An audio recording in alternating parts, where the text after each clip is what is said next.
All right, real quick, just to set the tone, how y'all feeling today? Feeling good? All right, y'all, look, I'm an energy guy, so I'm not gonna ask you to take it up 10 notches. All I ask is that you take it up one more notch than what you usually at. So one more time, how y'all feeling?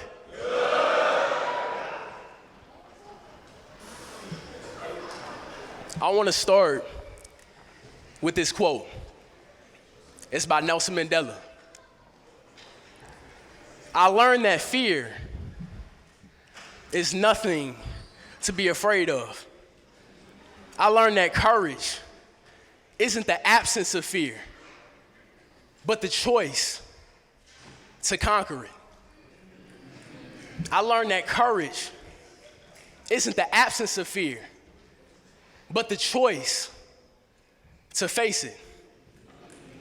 The brave man is not he who does not feel afraid, but he who chooses to conquer that fear. I appreciate it.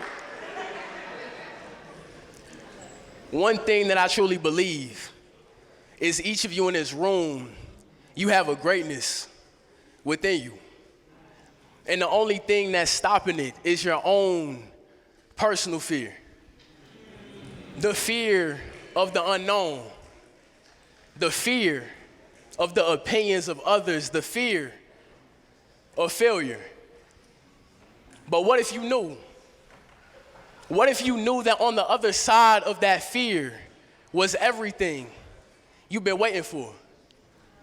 What if you knew that on the other side of that fear was the life that you always dreamed of for yourself? What if you knew that how your story begins doesn't have to define how your story ends?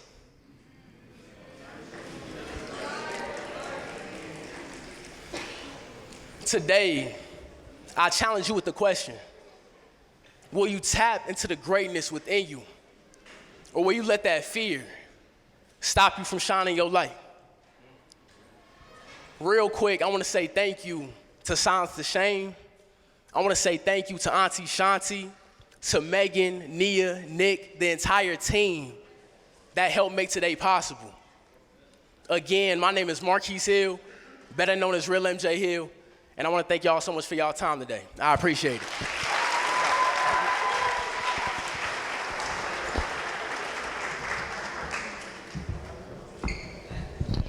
What's going on, everybody? How you doing? What's going on? How you doing? All right, cool. My name is Evan Spann. I'm a graduating senior psychology major, public health minor from Howard County, Maryland, and today, I'm today's moderator. So I'm your Morehouse brother, man. I'm here with you right now. Say something for me. Come on. All right, I'm gonna do something real quick. When I say silence, you say the shame. Silence. The shame. Silence. The shame. When I say shh, you say shh. Shh. Shh. All right, cool. All right. So thank you all for being here today. We're about to dive into one of the most anticipated moments of the Silence the Shame University Fest, our Fireside Chat.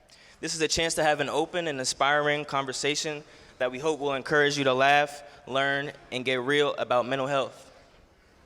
Before we begin, we want to give you a special thanks to Morehouse College for allowing Silence the Shame to host this event on their campus, and to all of you for supporting our mission to push the culture forward through thoughtful conversations on mental health and wellness. During the Fireside Chat, we'll also be taking your questions. So if you'd like to ask something, write it on the note card provided, and our team will collect it, and I can say it for the Q&A session. All right, so I'm incredibly excited to introduce one of our guests. First up, we've got Shanti Das, the founder of Silence the Shame.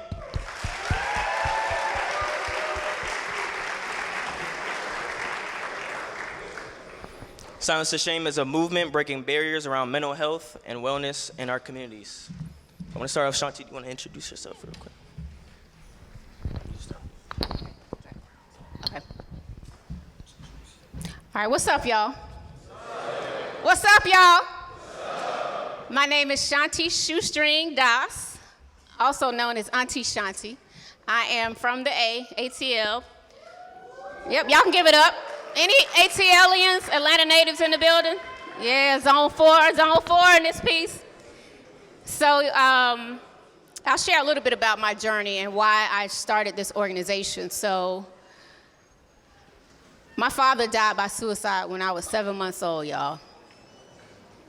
And you know how it is. And again, I'm the auntie in the room. I ain't embarrassed to say I'm 54 years old, but I don't look 54, all right? Period. But back in the 70s, y'all, I mean, mental health is really starting to be talked about a lot now, but, you know, my family, we didn't go to counseling. You know, my mother had to raise 3 young kids, and it was difficult for us. And so fast forward, I had this great career in music. Anybody ever heard of Outkast? Yeah. First record I ever worked doing promotions was Players Ball. Thank you. And 25 years ago, Outkast was on that stage at the Source Awards, and Andre 3000 uttered those infamous words, "The South got something to say." So I was in the audience with them. So Auntie got receipts. But I had a good run. I also helped Usher and TLC and Tony Braxton. I know probably a lot of y'all moms and grandmamas and aunties listen to those artists. Even got to work with Prince, went on the road with him. So I had this great run in music, right? I started out in promotions and then started doing marketing. But once I was working my way up the corporate ladder, I started dealing with more stress, more anxiety. I was making a lot of money. I was getting to that bag early on. And I ended up walking away. At the height of my career, I was executive vice president of marketing, making over $500,000 a year. And that's a true story. But y'all, I couldn't figure out how to get a handle on my emotions. I was stressed out. I was anxious. I was embarrassed. I didn't want to tell nobody. I didn't want to tell my coworkers. Of course, I didn't want the artists that I was working with to know that I was struggling. And so I walked away. I left it all on the table and took my talents back down to the A because I was living in New York at the time. And so fast forward a couple of years later, I was still doing some music stuff, but I still wasn't getting the help that I needed. I still was ashamed. And so in 2014, unfortunately, my best friend took her own life, and it was 12 hours after I had talked to her. So now we talking my pops, my best friend. And so in 2015, I was functioning. They call it, you know, highly functioning, but I was still really, really depressed. And so I came really close, y'all, to taking my own life. And September, in a couple weeks, makes the 10-year anniversary, but I'm alive and I'm on this stage 10 years later. And so I'm calling this my year, my rebirth, right? And so I started this organization, Silence the Shame, to silence my own shame. And so, like, I'm trying not to get emotional, but, like, this just started from a place of pain, y'all. Like, I didn't know what to do. I didn't know how to get help. And I got the help that I needed, and then I met this incredible woman in the back, Jewel Gooding, who was our board chair, who is now, y'all give it up for the executive director of Silence the Shame. This was all just a dream so that we could start opening up the conversation around mental health, especially to people that look like me, to Black and brown communities. And so for y'all to be here today, what's today, Thursday? August the 28th, 2025, and the room is almost packed, and we're not just turning up, we're talking about mental health and taking care of ourselves. So give yourselves a round of applause.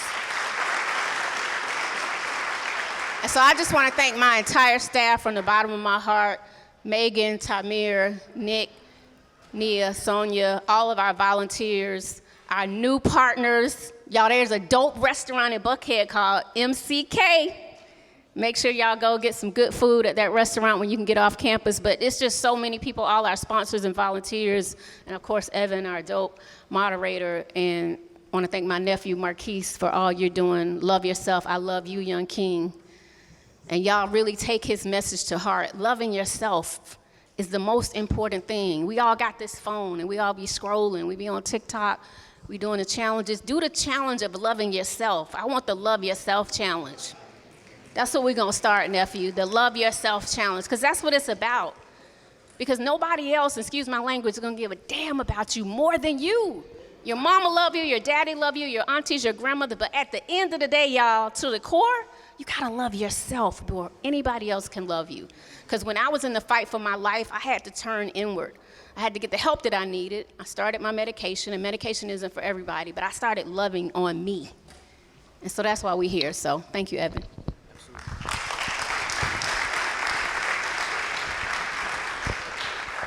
All right, so we can get started with the. Oh, okay. Hold on, everybody. So this is the moment you've all been waiting for, right? Everybody stand up for me right now. Everybody stand up. Get your cameras out. You got 5 seconds. 5, 4, 3, 2, 1. Welcome to DC Young Fly to the AUC. Come on out. One more time. DC Young Fly. DC Young Fly. What's going on, big dog? What's going on? How you doing? What's going on? Say what's up. Say what's up. Say what's up. Take a seat. Oh, you in the man? What's up? What's up? What's up? We in here. What's happening? No cap. Fuck him, man. For sure. All right, so the man is here. Now it's time to get started with some questions, right? We know who DC Young Fly is, right? Right. We've been knowing him for at least 10 years, right? All right. So first off, the AUC has so much energy as we've seen already. When you think back to your own college age years, so 18 to 22, Right. what were your biggest dreams, and how did your mental health play a role in shaping them? My biggest dreams back then was music. You know what I'm saying? If anybody know me, then you know that I always did music before I did comedy. So back then, I went to Fort Valley. For sure. HBCU? HBCU, you did, for 6 months. Got up out of there. But I was able to understand that school was a process.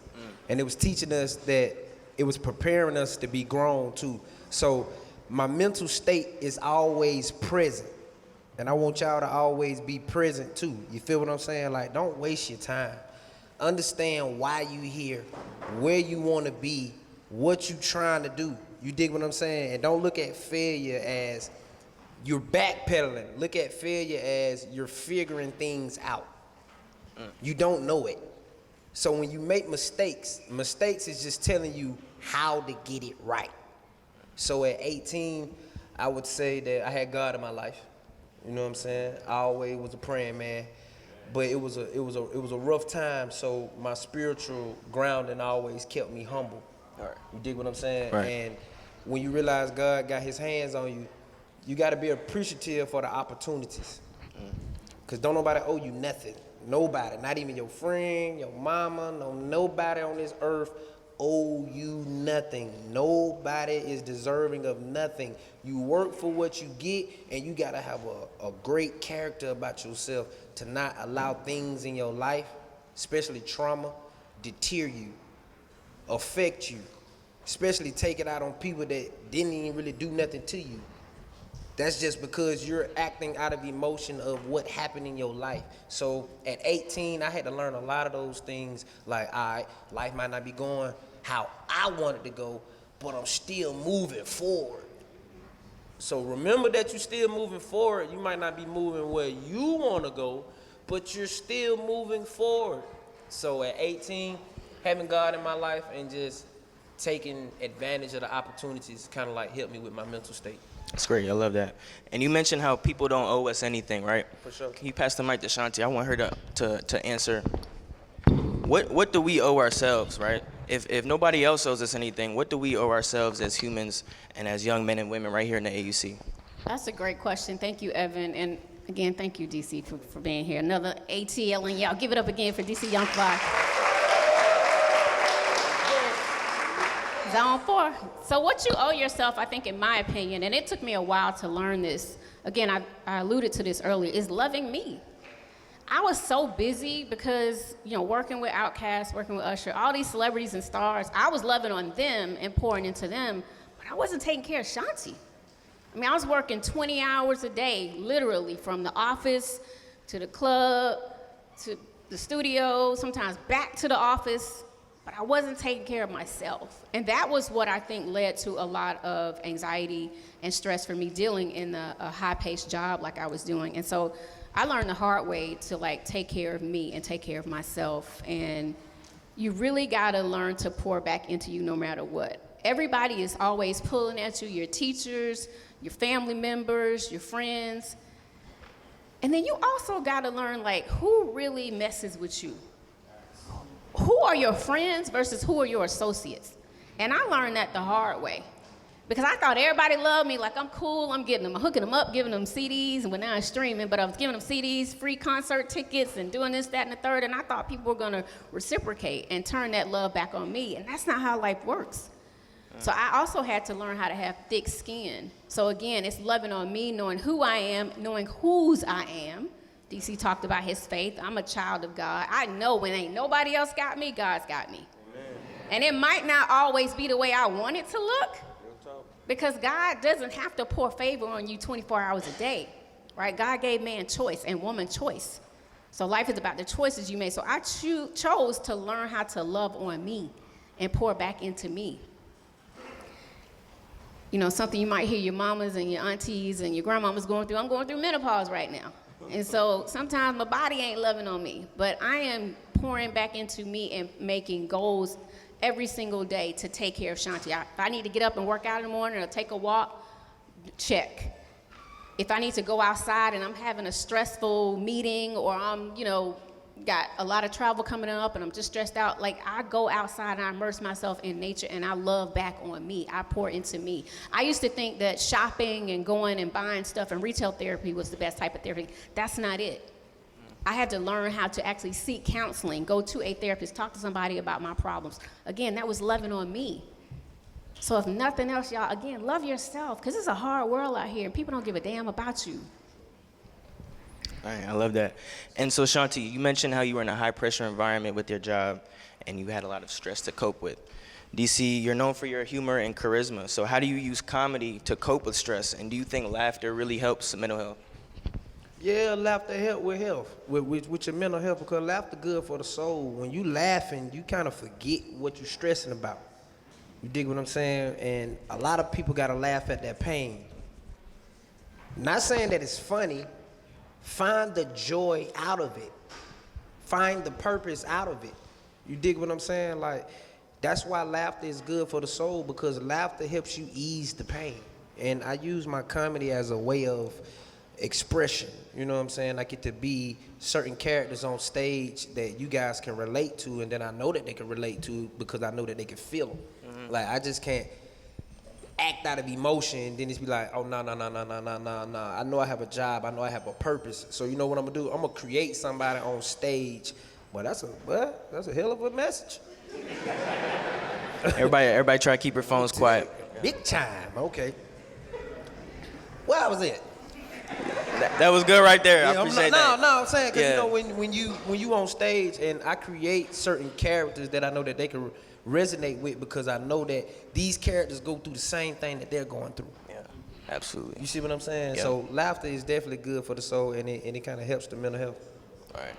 And so for both of you, do you think music, comedy, and popular culture can make conversations about mental health less intimidating, especially for the Black community? Yeah, because mental health is serious, okay? But people gotta understand you're gonna go through something. All right? Now, we're gonna build emotional intelligence. Because if you have emotional intelligence, you can overcome this mental health crisis. I like to say a crisis. Because when I was coming up, we didn't really hear too much about mental health. They got a place for it if you really want to be mental health. If you're really crazy, they'll put you in the crazy house where people can't think for themselves. So, what common people who got common sense is, we have PTSD, which means this is trauma that triggers us emotionally. That don't mean we crazy. That just means we done went through something that trigger us.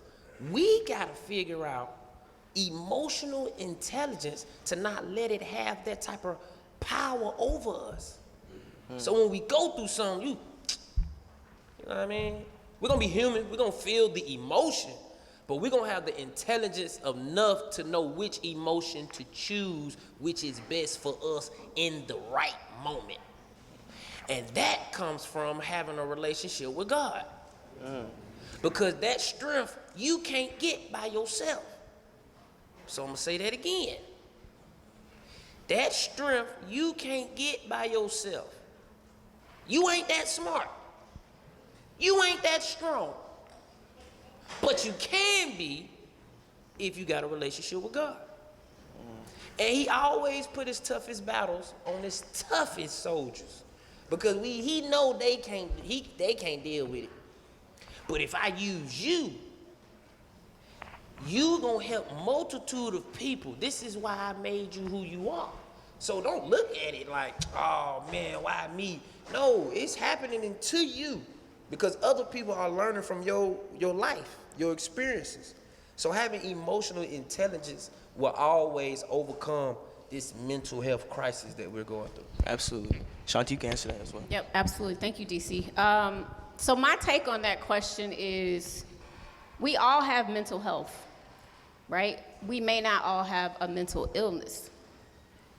We know we talk about physical health, right? Well, we all got mental health. Mental health is how you think, how you act, and how you feel. So it's not like mental health is a bad word. It ain't no curse word. It ain't no disease. We all have it. We just may not have been diagnosed with PTSD, right? Or bipolar disorder or schizophrenia, right? And so because those are normal challenges that people go through in life and it's nothing to be ashamed about, I do think pop culture, comedy and musicians really help to normalize the conversation. Say normalize. Normalize. The conversation. We need people talking about it, right? And so we look up to our celebrities, some of them, right? Our athletes and people that are in the public eye, people on TikTok with a gazillion followers. And I'd be lying if I said I didn't look to them for some, for inspiration and motivation sometimes. And so that's what was so special about when I first started Silence Your Shame, because once I got over my shame and embarrassment, I was like, well, I need to go back and kind of, start talking to some of the artists that I worked with and see if they would support me. So having Usher sent out a tweet when Twitter was popping, right, around mental health was important. Having Big Boy from Outkast talk about what I was doing. Just a couple years ago, Jeezy mentioned us in an Essence interview that he was doing. We interviewed Killer Mike before for Silence Your Shame. Like, all of these artists started coming out talking about it. And I know it was having a positive effect on the community. And it was, again, normalizing the conversation. Because when we see that somebody else is going through something, it helps, right? So if you see your friend going through something, don't put them down, don't talk about them, don't use the C word, y'all. We gotta stop calling people crazy. They're not crazy, they're just going through challenges at the moment.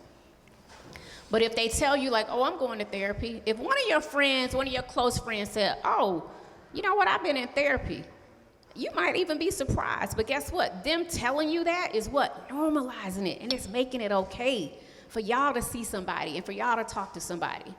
So yes, we do need our celebrities. We do need everyday people as well to open up the conversation. So again, y'all being here today, Thursday, August 28th, let's give it up again because we are normalizing this conversation. Yes, we got a celebrity, we got a comedian, but we got y'all. We got y'all doing this conversation, so that's what's important. Absolutely. And so now we've established that mental health is important, right? We're trying to destigmatize mental health with our conversations. But what are some habits that students can develop or that you have to address that? I ain't hear nothing you just said. Okay.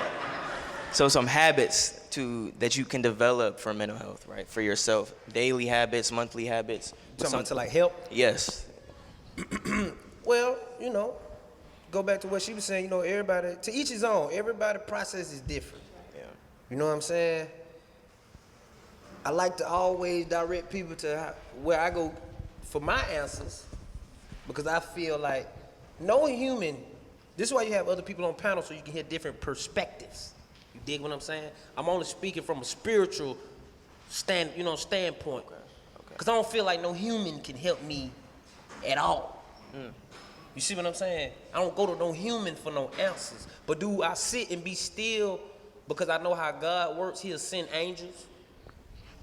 And I know he'll talk to me through people.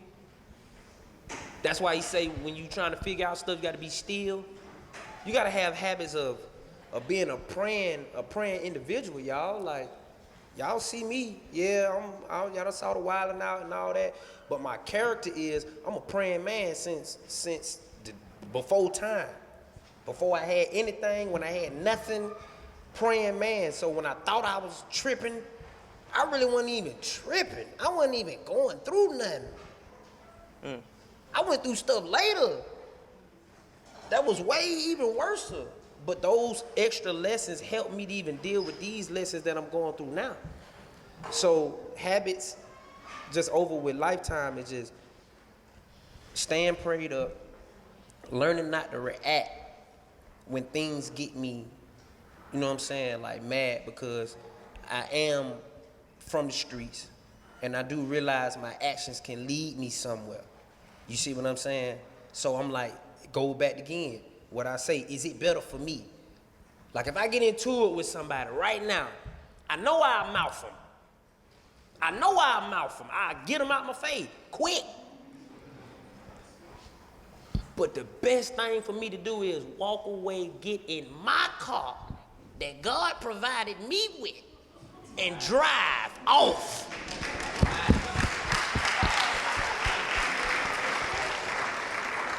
Now, am I a chump because I let somebody get me out of character, or I didn't react how I normally react? No, I'm a grown man. My children need me. My family need me. You see what I'm saying? Yeah. So you gotta build habits that you know that's gonna help you sustain, y'all. Like y'all, what, we got freshmen in here? Freshmen. Freshmen, right? Freshmen. Listen, bro. Listen. Life just started, but I'm gonna tell y'all some real stuff that I wish some people would have told us back in the day. You only children for a short amount of time. You a grown up for the rest of your life. So if you think it's hard now, at 18, 19, the bills increase at 25, 26. You got to get in your 30s. So that means you already need to be having a mental state to even live, man. You got to know how to live. Not just be sitting here trying to know how to live. Everything ain't really meant for you. Don't look, social media is fake. That's not life. That's people faking what they wish their life was. When they cut their phone off, that is life. So the habits you build now are gonna be the habits you continue to work on in your 30s, in your 40s. So I can always result everybody in here to please find a relationship with God and understand that the problem that you're going through now ain't it. They not gonna knock you. They not gonna break you. You can handle it. You can handle it. I'm telling you. From me being from ATL West Side, when y'all leave here, y'all in my neighborhood, man. You feel what I'm saying? When y'all leave this campus, y'all on my block. So imagine how many streets I walked on. All them streets y'all see before y'all get the expressway, walked them. The mall y'all can't go into no more, West End, been in it. Sold drugs all in front of it. Did that. But I had to understand my purpose, man. My habits kept me tight. I did a lot of crazy stuff, but my habits kept me strong. My main habit that I kept is having my relationship with God, man. All them other habits, they cool. So whatever you going through right now, I'm telling you right now, as somebody who always overcome and knowing that it don't matter what battle I'm fighting, I'ma always overcome. It will not break you. You got to tell yourself that. You tell yourself whatever you is. If you a warrior, you tell yourself that. Let me tell you how the subconscious work. Let me tell you how the brain work. You got a conscious and you got a subconscious. Your subconscious keep track of all your trauma. All right? Listen to me. Your subconscious keep track of all your trauma. When you have to concentrate, you really have to tap in. That's why the subconscious always catch you when you're relaxing. When your brain is at ease. It always reminds you of anything bad bad that you always want to forget.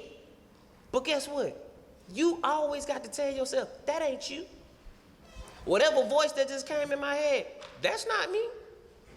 I'm telling whatever voice is trying to deter me from being off of my pivot, I don't know who you talking to. Because the God I serve gonna always make me always overthink you anyway. You see what I'm saying?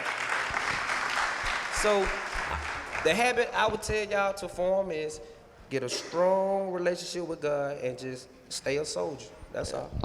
Thank you. Give it up for that.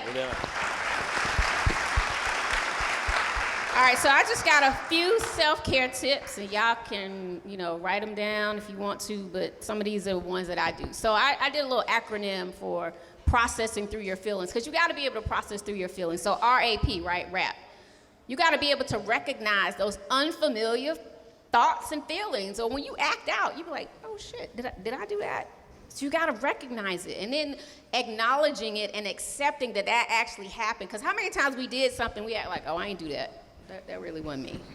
Or we just pretend that I didn't just say some dumb shit, excuse my language, or do something crazy or act out.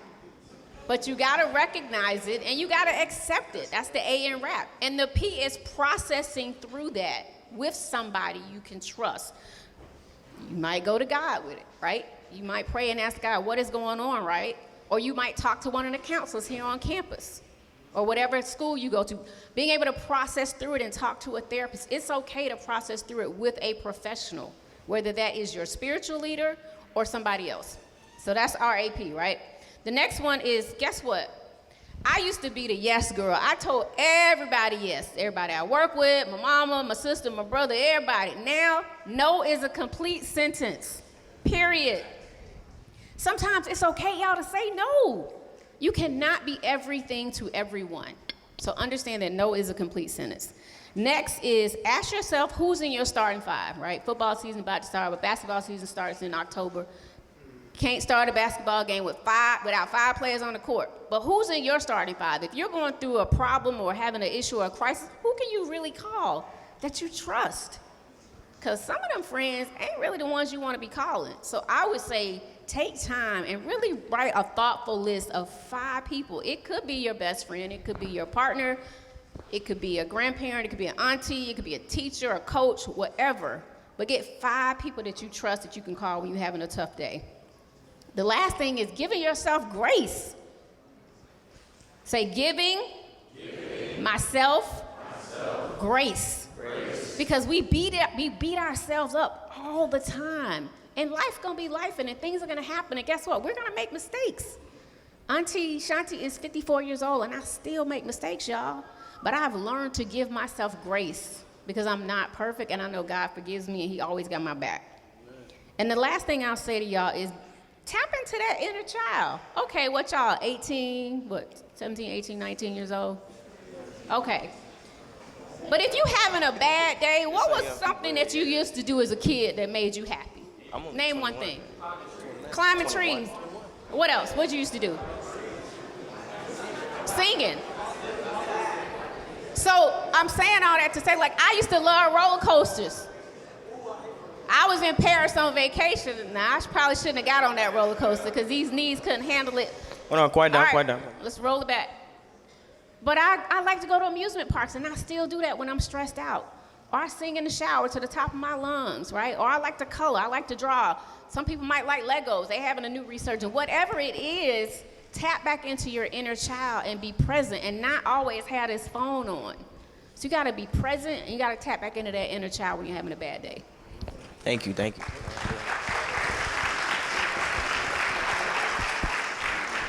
So I actually want to talk about that childhood experience, right? Before we had all of this technology when y'all were children, right? Talk to us about what that was like and how that experience kind of informs the way that you move through life now. Because you use social media, right, to promote yourself, you use it for your business and to connect with folks. But you mentioned how it's not something that we should take too seriously to the point where it becomes our identity. So talk about that experience. People got to understand, we got to use the phone for answers like technology, like when you're trying to figure out something, not figuring out life. Because when we was kids, we had to wait. Y'all ain't never had to wait. Y'all got all the access right now. Like, we had to wait to get on the internet. Y'all don't know what that feel like? Like, wait to get on the internet? The internet is not at the house? That means you got to go to the library? When the last time one of y'all went to the library? No, these are great Not for students. school, ugly. Just cuz. We would go to the library because it wasn't nothing else to do. Bro, let's go to the library. For what?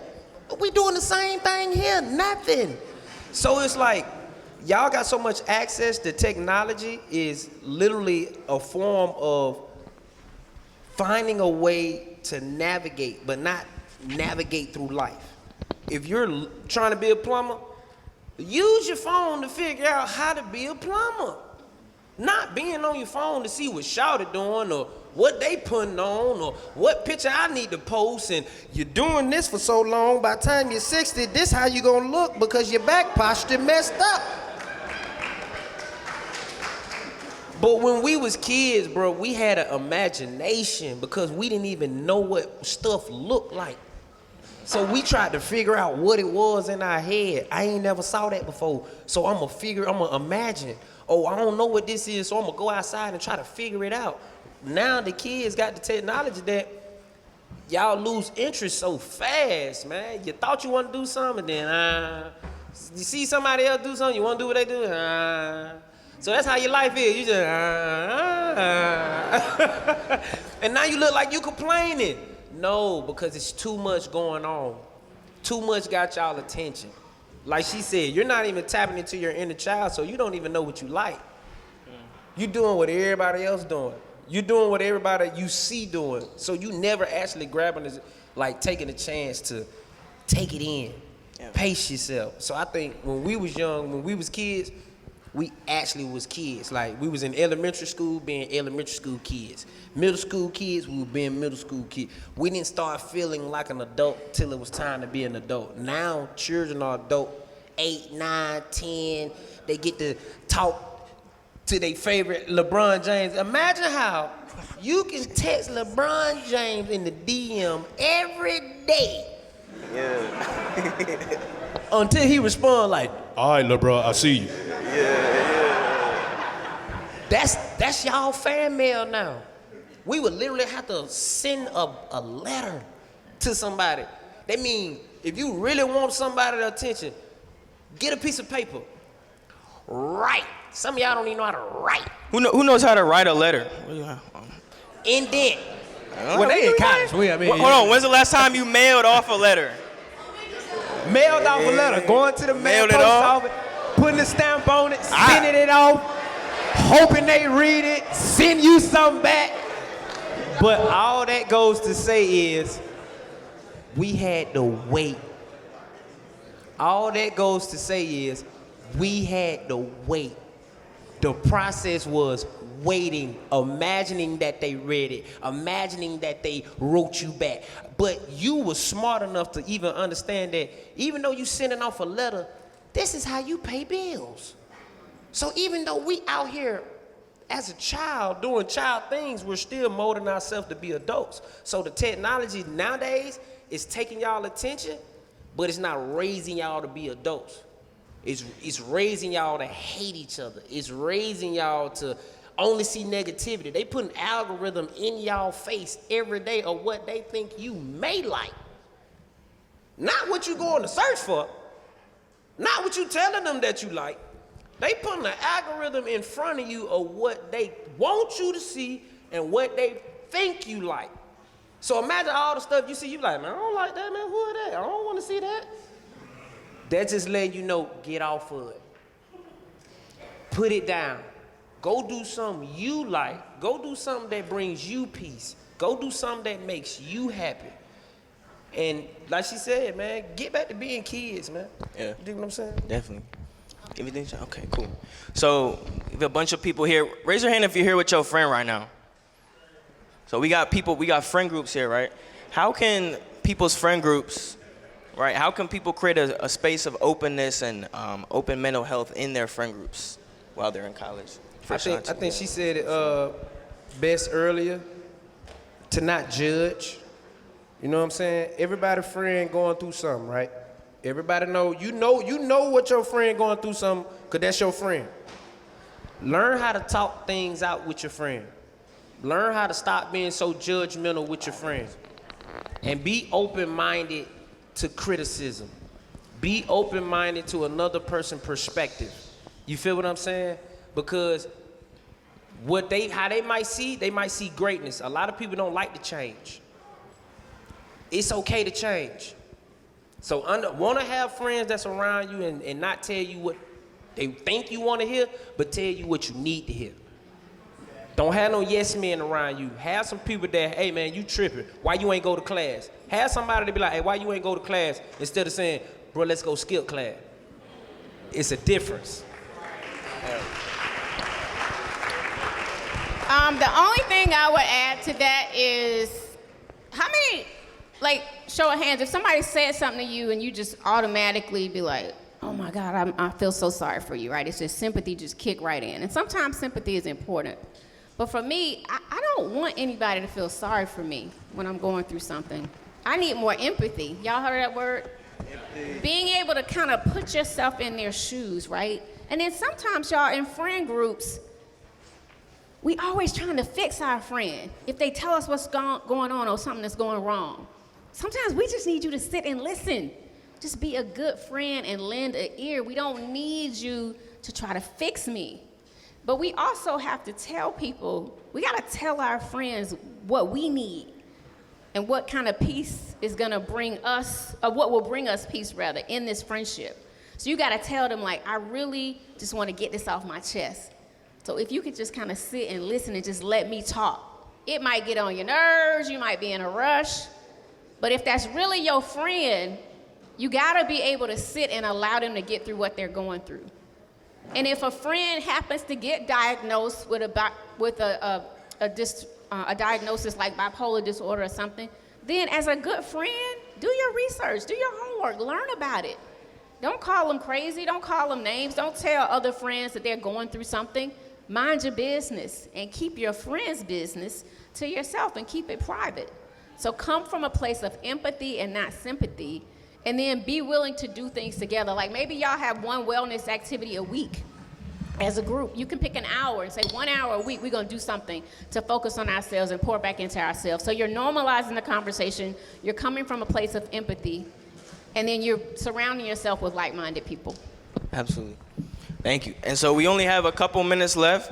So I want you to close us out with just one sentence, 2 sentences of something to uplift everybody here.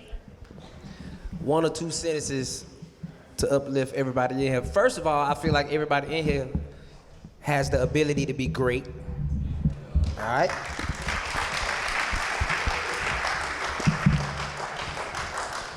And I want you guys to take advantage of what I didn't take advantage of. You guys are in school. Look around you right now. Somebody in here wanna be successful. Somebody in here gonna make a lot of money. Somebody in here ain't playing about their business. Link up with them. Everybody in here is going to school for different things. This is your resource. This is a networking facility. We are at school. Everybody around here is planning on doing something. That means link up with them so when you graduate, you already got a list of contacts of people that you can call on. You ain't out here by yourself. Don't graduate and then don't use nobody you went to school with. Because all y'all was trained for 4 years to do something. So get to doing it. And keep God first. Thank you. Thank you.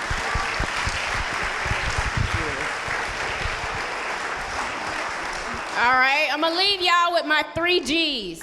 All right, my 3 G's are grit, G-R-T, grace, and gratitude. So I'm gonna tell y'all why you need grit in this life. People not gonna give you anything, right? I was a young girl hustling in a good way, hustling meaning networking, going into rooms, telling people, you know, I wanted this job, I wanted to network, I wanted to intern at this company. So I've always had that same amount of grit. Even when I started Silence the Shame, right? I was relentless. Nobody was gonna outwork me. So have that grit. If you want something, go get it. You're not gonna always get, a yes. But when somebody told me no, no just meant for me to, okay, let me find another way to get to yes. So have that grit. Grace, you gotta give yourself grace when things don't go your way. You're not gonna always pass that test. You're not gonna always get that job. You're not gonna always get that internship. You're sometimes gonna disappoint your parents. But guess what? At the end of the day, understand why those things were happening, why you didn't get that opportunity. Give yourself the grace that you need to heal from that and move on and keep moving. And the gratitude is, show gratitude and joy in the journey. I wouldn't change a thing in my life. Me almost taking my own life, right? That was so hard for me, but I had to go through it. So I had to show myself grace and gratitude and thank my Most High God for getting me through that. Because we got all these students here today talking about mental health. So I did something right, so I had to stop beating myself up. So I had to love on me, going back to love yourself. So grit, grace, and gratitude, the 3 G's will take you through life. Give it up for DC Young Fly and Shanti Dog. Okay then. Time for questions. Okay, so me personally, I don't be on social media like that, but for the people who be on social media and you famous, you be on there, when you first got into it, a lot of them are just not getting into the spotlight for stuff with Morehouse. I want to know, how did you help yourself deal with all the pressure and the mental capacity and everything like that? Well, I ain't really know what was going on. You know what I'm saying? I ain't even gonna lie to you. But it go back to me saying that I had to sit and be still because before I did social media, I got stabbed up. I got cut like 4 or 5 times. But in the result of me getting stabbed up, I couldn't use my fingers because I'm paralyzed in my left hand. So by me having to sit down, I had to be still and listen with my brain because I can't move. So that's when Vine came into my life. And God told me I need to do Vine and start doing the Instagram. So the pressure of me having to do something uncomfortable, out of the norm, going straight from selling dope to picking up a phone, being funny, it was a big hop, but it wasn't uncomfortable because I was just giving y'all my personality. You see what I'm saying? But I had to actually take the faith and take the leap and say, let me figure out what this energy is that I don't even know that keep trying to get my attention. Let me tap into it. Let me see what's up. And then the moment I did, it was like as soon as I came into it, it just took me over. And it was just like, you know what? That was God talking to me the whole time. And as soon as I started, took flight. Thank you, Thank man. you. So I get it, like you saying, authenticity and whatever. But then a friend wanted me to ask, can you name 3 Nick Cannon songs? Can I? Gigolo. Gigolo, gigolo! So no.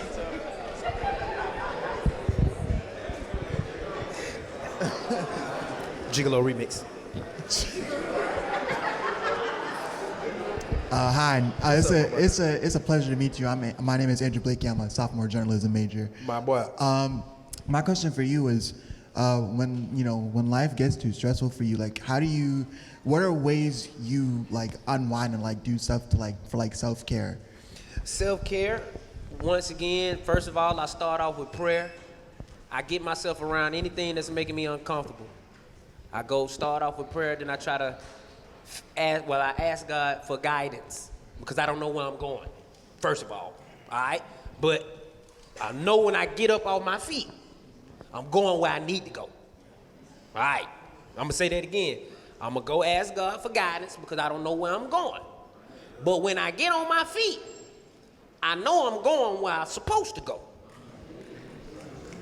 Dig what I'm saying? So you gotta take yourself away from things that's making you not yourself. It's okay, brother, de-attach. One thing about black people, we don't know how to de-attach, man. We think everything got to come with us. We think everything, but man, cut it off, let it go. It's not selfish trying to figure out for yourself first. Don't ever let nobody say that. No. Because the person who telling you that ain't gonna help you.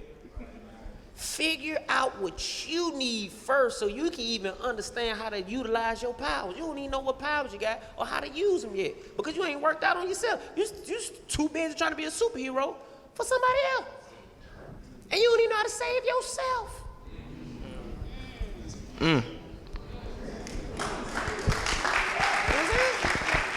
So take your time, figure out what you need to do, and everything gonna be all right. Thank you, man. Thank you. Hi, my name is Cameron. I'm a junior health science major at Spelman. Talk it. And freshman year, you came to homecoming, and I did like your game show thing at the Okay. So my question basically is, what we got to do for you to come back this year? I mean, that's sad. Hey, I come back through. All y'all gotta do is call my phone. I push up. I mean, I'm here now. Yeah. That'd be good. It is. What's good? My name is Kyrie Burley. I'm a sophomore theater and performance major. So my question is, like, I've been a fan of you for years. Like these last few years, I've seen the trials and tribulations you've gone through, and I appreciate how vocal you've been about mental health and keeping faith. For sure. I got it typed. Why am I finna act like? How important was it for you to really truly find who was there for you, like people-wise, like distinct, who was really there for you, right? And not people who were there for fake, you know? Well, this the crazy part about life, man. You just got to always be ready to learn because you'll be surprised. You'll lose long friends even at the end. You be like, man, we've been friends for 30 years and you gonna wait now to act a fool? I could have been somebody else's friend for 30 years, man. But it's like, that's how life is, bruh. Life, it be life, man. You just gotta sit back and be like, well, it's how it be sometimes. Like, it's not always roses. It ain't always how it's gonna be. But you know what always gonna be? Whoo! You know where I'm going. You already, it never fails, bro. It don't matter whatever I went through. My faith in my relationship was always there. That ain't never turned. Even when I was tripping, and I turned around, God was sitting there like, hey man, you ready? I'm always here for you. Let me know when you ready. I won't leave you. Sometimes y'all leave him, but he won't leave you. So it's like, he didn't leave me, but when I turn around, some of the friends who I thought were my friend left me. I'm talking about who I laid my life on the line for. And I couldn't believe it. I'm like, so what is the definition of loyalty? What is the definition of honor? Oh, goes again, I can't deter how I feel because how you treated me. So I'm gonna react and do what you did to me to somebody else, and then I'm gonna be you to me to them. If that makes sense. I'm gonna be you to me, you to them. So what I learned from you, I ain't do nothing but do it to them. So no, what I had to do is learn not to be you, learn that that's just how it is. So anytime I encounter a new friend or a friend who act like they my friend, I know the difference. Emotional intelligence. Yeah.